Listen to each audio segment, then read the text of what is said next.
काल आणि आज उद्धव ठाकरेंची आणि त्यांच्या उभाटा सेनेची एवढी अधोगती झालेली आहे की 2 दिवसापासून किंवा आजच्या सकाळच्या सामनाचा अग्रलेख अण्णा हजारेजीने मशाल हातात घ्यावी असे दिवस उद्धव ठाकरेंवर आणि त्यांच्या उभाटावर आलेले आहेत। मला आठवतं हिंदुहृदय सम्राट बाळासाहेब ठाकरे साहेबांनी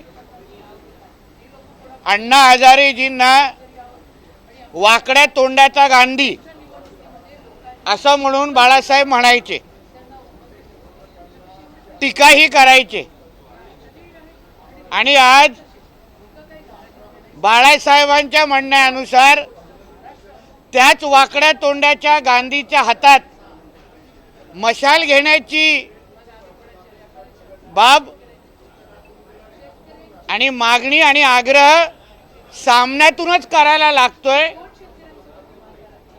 हेच म्हणजे उद्धव ठाकरेंनी आयुष्यामध्ये काय कमवलंय ह्याचं उत्तम उदाहरण आहे, किंवा त्याच्या कामगार संजय राजाराम राऊतनी त्याची काय अवस्था केली आहे हेच त्याचं उत्तम उदाहरण आहे।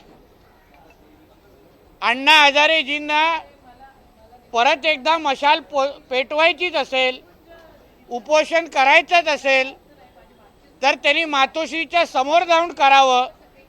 कारण का सर्वात मोठा भ्रष्टाचारी, सर्वात मोठा चोर हा मातोश्रीच्या 3ऱ्या माळ्यावर बसला असल्यामुळे भ्रष्टाचाराच्या विरुद्ध लढाई लढायची असेल तर पहिला मातोश्रीच्या बाहेर जाऊन उपोषण करावं, मशाल जळावी आणि मग भ्रष्टाचार संपवण्याची भाषा करा। उद्यापासून जे 2 दिवस जे हास्य जत्रेचा महा एपिसोड उद्यापासून 2 दिवस जे सुरू होणार आहे त्याचे जे काही टीजर लॉन्च झालंय त्याच्यावर लिहिलेलं आहे की महाराष्ट्राचा कुटुंब प्रमुख। मला महाराष्ट्राचा कुटुंब प्रमुख ह्या शब्दावर आणि या पदावर आक्षेप आहे। कारण का महाराष्ट्राचा कुटुंब प्रमुख हे फक्त छत्रपती शिवाजी महाराजच असू शकतात, कोणालाच दुसरी ती पदवी देता कामा नये। कारण का शिवरायांनाच आम्ही आमच्या महाराष्ट्राचा कुटुंब प्रमुख समजतो, म्हणून अशा पद्धतीच्या कुठल्याही ऐरागेराला कुटुंब प्रमुख म्हणणं हे शिवरायांचा अपमान आहे। महाराष्ट्राच्या जनतेची त्यांनी माफी मागावी असं मी बोलीन आणि ते महाराष्ट्राचं कुटुंब प्रमुख म्हणणं त्यांनी थांबवावं। 2.5 वर्ष जेव्हा उद्धवजींना महाराष्ट्राचा मुख्यमंत्री बनण्याची जेव्हा जबाबदारी मिळाली तेव्हा गळ्याला पट्टा लावून फक्त स्वतःचं कुटुंब सांभाळलं, महाराष्ट्राला काय त्यांनी सांभाळलं नव्हतं। तेव्हा स्वतःच्या कुटुंबाचं फक्त खिशा भरले, तेव्हा महाराष्ट्राबद्दल आठवलं नाही। म्हणून उगाच स्वतःला मोठ्या पदवी देण्यापेक्षा आमच्या महाराष्ट्राचा कुटुंब प्रमुख हा छत्रपती शिवरायच आहे, एवढंच या निमित्ताने मी सांगितलं। इसी प्रोमो में एक डायलॉग जहाँ पे उद्धव ठाकरे ने अप्रत्यक्ष रूप से मुख्यमंत्री जी को कहा है कि खेकड़े ने बांध छोड़ा, तो खेकड़ा कहा गया मुख्यमंत्री जी को। ऐसा है ना, दूसरों को खेकड़ा बोलने के बजाय अभी तक शिवसेना खत्म करने का काम सुपारी किसने ली, तो उसमें पीएचडी की है उद्धव जी ठाकरे ने। कोई भी शिवसेना में आगे बढ़ता होगा, बड़ा होता होगा, उसको पैर खींचने का काम किसने किया रहेगा, तो उद्धव ठाकरे ने किया है। तो दूसरे को खेकड़ा बोलने से खुद का जो खेकड़े की जो उपमा है वो खत्म होती नहीं है। क्योंकि जो जो शिवसेना में रहे हैं, जो जो उद्धव जी को पहचानते हैं, वो सब जन को अच्छी तरह से मालूम है कि सबसे बड़ा खेकड़ा और खेकड़े के सारे गुण ये किसने लिए रहेंगे, तो उद्धव जी ठाकरे ने लिए रहेंगे। देखिए, वापिस कहता हूं कि महाराष्ट्र का कुटुंब प्रमुख ये सिर्फ छत्रपति शिवाजी महाराज ही है, किसी और को कुटुंब महाराष्ट्र का कुटुंब प्रमुख खुद को कहलाने का अधिकार नहीं है। ये अपमान है। महाराष्ट्र का कुटुंब प्रमुख ऐसा किधर भी लिखा रहेगा तो उसको म्हणजे वो गलत है, उसको निकाल देना चाहिए और महाराष्ट्र की जनता की माफी मागनी चाहिए. सर, राष्ट्रवादीने तुमच्या पाठीवर काय खुपसलेलं होतं म्हणून तुम्ही राष्ट्रवादी फोडली असा सवाल जो आहे तो उद्धव ठाकरे जे आहेत ते फडणवीसांना विचारला. असं आहे ना, आता शेमड्या मुलांसारखं रडून काय उपयोग नाही. राष्ट्रवादी बरोबर आम्ही फार पुढे गेलेलो आहोत, म्हणून राष्ट्रवादीला आता नावं ठेवण्यापेक्षा त्याच पवार साहेबांचे पाय पकडून तुम्ही अन्य शिवसैनिकांच्या पाठीत खंजीर खुपसून तुम्ही मुख्यमंत्री झालात, तेव्हा राष्ट्रवादीच्या बद्दल टीका करायचं आठवलं नाही. दुनियाला सांगत होतात की मी शिवसेनेला मुख्यमंत्री बनवणार, पण पवार साहेबांच्या माध्यमातून प्रस्ताव स्वतःच्या नावाने दिला. म्हणून तेव्हा तुम्हाला राष्ट्रवादी आवडायची, तेव्हा तुम्हाला त्याचे नेते आवडायचे. आता कशाला राष्ट्रवादीवर टीका करता?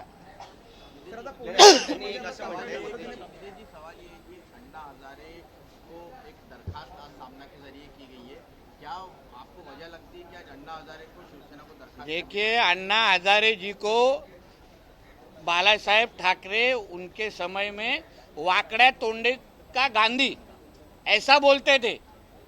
हमको पूछिए, जब भी 95 to 99 के गवर्नमेंट में अन्ना हजारे जी ने तभी के शिवसेना बीजेपी के गवर्नमेंट के खिलाफ, बाला साहब के खिलाफ क्या क्या भूमिका ली थी, ये शायद ये संजय राउत को मालूम नहीं होगा, क्योंकि तभी वो किधर तो और बैठा था. हम जो पुराने लोगों को पूछना चाहिए. इसलिए जिस अन्ना हजारे जी की आज प्रशंसा कर रहे हैं, उनके हाथ में मशाल देने की बात कर रहे हैं, उस अन्ना हजारे जी के बारे में बाला साहब ने पहले क्या बोला था वो पूछना चाहिए और फिर अन्ना हजारे जी को बड़ा करना चाहिए. और वही अन्ना हजारे जी को अगर आपको मशाल देना है, भ्रष्टाचार के विरुद्ध बैठाना है ना, तो सबसे पहला उपोषण उन्होंने मातोश्री के बाहर करना चाहिए, क्योंकि सबसे बड़ा स्कैमस्टर, सबसे बड़ा भ्रष्टाचारी है मातोश्री के थर्ड फ्लोर पे बैठा है. सर, उद्धव ठाकरे म्हणतात संपूर्ण भाजप माझ्या विरोधात आहे, तरी भाजपला माझी भीती का वाटते म्हणून. एक लक्षात घ्या, उद्धव ठाकरेला एक मच्छर पण घाबरत नाही, म्हणून मानेवर बसलेला मच्छर ते मारू पण शकत नाही.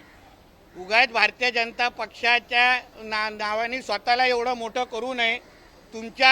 तुला एवढी हिंमत आहे, तू खरंच अगर तुम्ही मर्द आहेत ना, तर संजय राऊतच्या जागी नितेश राणेकडून इंटरव्ह्यू घेऊन दाखवा.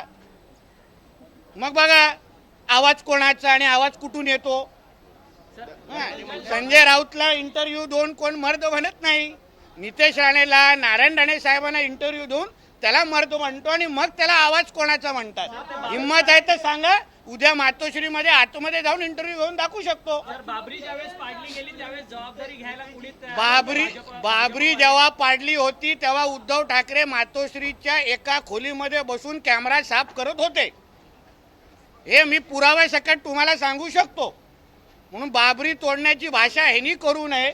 बाबरी तोडण्याची भाषा ही बाळासाहेब ठाकरे साहेबांना शोभते, राजसाहेबांना शोभते, जुन्या मातब्बर शिवसैनिकांना शोभते, ज्याला कॅमेराच्या पलीकडे आयुष्यच कळत नव्हतं. कॅमेरा उघडायचा, बंद करायचा, ते पण दुसऱ्यांनी दिलेला कॅमेरा असायचा, स्वतःच्या खर्चाने पण कॅमेरा नसायचा. त्यांनी बाबरी बिवरी एवढी मोठी भाषा करू नये. पुरावे सकट वस्त्रारण करायचं असेल तर आवाज कोणाचा माझ्याबरोबर घेऊन दाखवा. वाढदिवस हॅपी बर्थडे मीच करीन. मग उद्धव ठाकरे म्हणजे बाळासाहेबांच्या विचाराच्या वर कलंक. कारण का ज्या 26 जुलैला उद्या बाळासाहेब त्यांचा इंटरव्ह्यू प्रकाशित होणार आहे, त्याच 26 जुलैला जेव्हा काही वर्षा अगोदर जेव्हा पूर आलेला, तेव्हा त्या बाळासाहेबांना घरात एकटं सोडून हेच उद्धव ठाकरे आपल्या कुटुंबाबरोबर ताजमध्ये जाऊन राहिलेले. मी स्वतः त्यांना ताजमध्ये जाऊन भेटलेलो, मी पुरावा आहे. मला रश्मी ठाकरे वहिनी लॉबीमध्ये भेटलेले आणि मला त्यांच्या रूममध्ये घेऊन गेलेले. म्हणून तेव्हा तुम्हाला बाळासाहेबांचे विचार वाटले नाही, तेव्हा तुमच्या वडिलांचं प्रेम वाटलं नाही. 26 जुलैलाच उद्याच्याच दिवशी तेव्हा वडिलांना एकटं ठेवून पूर परिस्थितीमध्ये जाऊन हॉटेलमध्ये राहायला पसंत केलं. मग उद्या कशाला बाळासाहेबांचा फोटो लावून आणि बाळासाहेबांच्या विचाराची बाता करतात. जिवंत असताना तुमच्या वडिलांची किती काळजी घेतली ह्याचे पहिले पुरावे द्या, ह्याचे पहिले इंटरव्ह्यू मध्ये माहिती द्या. प्रश्न ये है कि आप क्या खुली चुनौती उद्धव ठाकरे को देने की, आप इंटरव्यू करने के लिए जा रहे हैं. मैं चुनौती दे रहा नहीं हूँ, उद्धव ठाकरे की मर्दानगी को टेस्ट कर रहा हूँ. उद्धव ठाकरे सच्ची मर्द है तो आवाज कुणाचा ये इंटरव्यू ये नीतीश राणे या राणे साहब को लेने का चांस दीजिए। अपने पगारी नौकर के सामने तो कोई भी लेगा।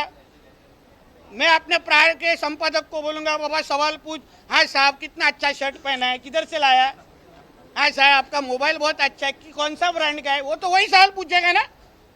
मगर हिम्मत है, मर्द है ना, सर्टिफिकेट चाहिए तो 2 दिन नीतीश राणे के थ्रू इंटरव्यू लो, फिर मैं देखता हूँ। सवाल सारे तैयार है, सवाल सारे तैयार है। मुंह पे पढ़ के भी का बोलने की जरूरत नहीं है।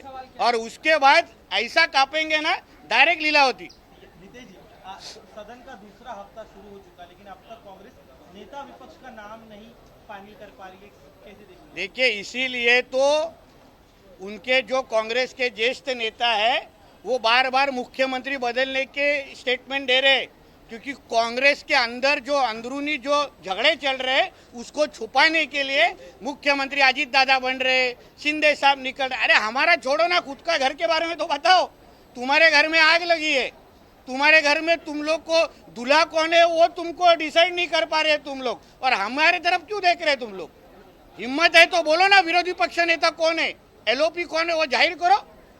राणे सर, हेच मराठीत विरोधी पक्ष नेता अजून नाही दिलेला आहे। में मंगल प्रभात लोढ़ा का ऑफिस खुला है, उसको लेकर कई सारे सवाल खड़े किए जा रहे हैं। मैं मंगल प्रसाद लोढ़ा जी का तहे दिल से उनका अभिनंदन करता हूँ, पालक मंत्री के उन्होंने बीएमसी में अपना ऑफिस खोला। मैं दीपक केसरकर जी को बोलूंगा उसके बाजुओं का कैबिन आप ले लीजिए। मुझे समाधान और आनंद इस चीज का है कि आखिर में सही जगह पालक मंत्री का ऑफिस खुला है, क्योंकि महाविकास आघाड़ी के वक्त मुंबई के पालक मंत्री का ऑफिस ये महापौर के पुराने बंगले में छुपा हुआ खुलता था, या तो मुंबई के पालक मंत्री का ऑफिस ये वैभव चेंबर्स के 4थे माले पे रहता था। आज एटलीस्ट मुंबई का पालक मंत्री का ऑफिस बीएमसी के मुख्य कार्यालय में है। इसलिए लोढ़ा साहब के ऊपर टीका करने के बजाय वो उबाटा वाले के नेता जो है वो हमारे पेंगुइन है, उनके वो अपने सस्ते वाले कपिल सिब्बल है, उन्होंने बोलना चाहिए कि बाबा तुम्हारे सब सरकार थी तभी तुम महापौर के बंगले में कौन सा मुंबई चलाते थे, वैभव चेंबर्स में कौन से पालक मंत्री जाके बैठते थे। बोले चला संपवा, आता अधिवेशन इथेच होत आहे। विरोधी पक्ष नेता 7 दिवस झालेले अद्याप विरोधी पक्ष नेता जो आहे तो जाहीर झालेला नाही। मागे जेव्हा मंत्रिमंडळ विस्तार नव्हता तेव्हा हेच विरोधक काँग्रेसला फुटण्याची भीती असल्यामुळे काँग्रेस विरोधी पक्ष नेता जाहीर करत नाही। त्यांना माहिती आहे की ज्या दिवशी विरोधी पक्ष जाहीर होईल त्याच्यातले 50% आमदार हे आमच्या बाजूला येऊन बसतील, म्हणून ते काही विरोधी पक्ष नेता जाहीर करणार नाही। ते आता माहिती माझ्याकडे नाही येत आहे, आतमध्ये गेल्यावर माहिती घेतो, उत्तर देतो। त्यापूर्वी विरोधकांनी आक्रमक व्हायला सुरुवात केली, जसं केंद्रामध्ये सैनिकांना कठोर पद्धती घेतली जात होती, त्याविषयी सरकार देखील त्या अनुषंगाने पाऊल उचललं। एक लक्षात घ्या, आदरणीय देवेंद्रजी आमच्या गृह खात्याचे मंत्री आहेत। पोलीस खात्याला सक्षम करण्याच्या दृष्टिकोनातून एक अनुभवी गृहमंत्री आपल्याला लाभले असल्यामुळे त्यांनी सगळ्या गोष्टीचा विचार करूनच निर्णय घेणार। आमचे वसुली करणारे गृहमंत्री नाही आहेत, एक सक्षम गृहमंत्री आहेत, ते पोलीस खात्यासाठी आणि महाराष्ट्रासाठी आणि तरुणांसाठी योग्यच निर्णय घेतील। धन्यवाद। ऑनलाईन गेमिंग जिंकणेही ठरत आहे, त्यामुळे लोकशाही मोहीम चालवत आहे, त्यामुळे आता या गेमिंगवरती कुठे बंदी घालणार आहे की नाही सर? निश्चित पद्धतीने, कारण का ऑनलाईन गेमिंगच्याच माध्यमातून लव जिहाद सारखे प्रकरण मोठ्या प्रमाणामध्ये बाहेर येत आहेत। या संबंधित पुढच्या आठवड्यात किंवा कदाचित या आठवड्यात माझी लक्षवेधी ही लागणार आहे। आमची ही मागणी आहे, या ऑनलाईन गेमिंगचा वापर आता धर्मांतरसाठी मोठ्या प्रमाणामध्ये वापरला जातोय। विशिष्ट काही गेम आहेत जे आम्हीही आयडेंटिफाय केले आहे, केंद्र सरकारने आयडेंटिफाय केली आहे, आणि ह्या सगळ्या गेमवर आता बंदी घालावी। कारण का आपल्याला माहिती असेल त्या पबजीच्याच नावाने त्या मॅडम पाकिस्तानवरून इथे आल्या प्रेम प्रकरणाच्या नावाने, आणि आज आता कळतंय की त्या कदाचित ISIच्या एजंट असू शकतात। तर हे सगळ्या गेमच्या माध्यमातून अगर हिंदू समाजाच्या विरोधात भूमिका घेत असेल तर त्याच्यावर बंदी घालावी। ABP माझा, उघडा डोळे बघा नीट।